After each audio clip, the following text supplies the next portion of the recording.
Pemirsa, Polresta Manado sedang menyelidiki dugaan perampokan yang terjadi di sebuah money changer di kawasan Bahu Malalayang. Korban adalah pemilik yang saat ini sedang dirawat di rumah sakit. Dugaan perampokan terjadi di sebuah money changer yang berlokasi di Bahu, Kecamatan Malalayang.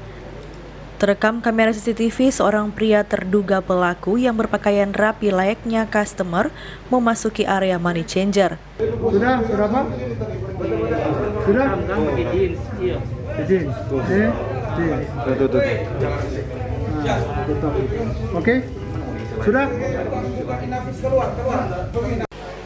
Menurut Kapolresta Manado, berdasarkan rekaman CCTV di ruangan money changer, terduga pelaku terlihat melakukan tindak kekerasan kepada pemilik money changer berinisial WT.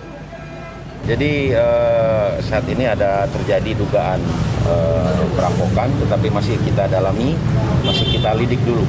Kita tidak tahu apakah ini motifnya apa, tetapi saat ini kita mengumpulkan dulu barang bukti yang ada di lokasi dan kita menunggu nanti korbannya bisa kita minta keterangan. Dari hasil pantauan Bapak di CCTV tadi menunjukkan apa, Pak?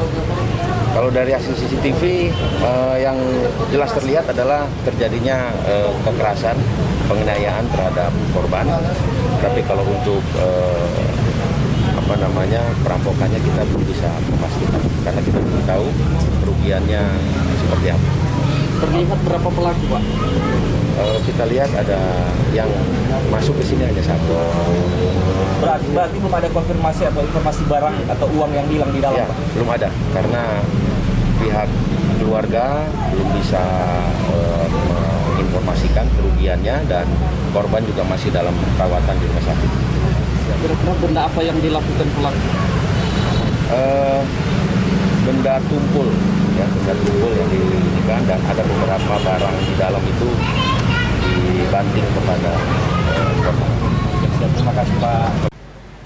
Hingga kini Polresta Manado dan Polsek Malalayang masih melakukan pengembangan penyelidikan untuk pengungkapan kasus ini.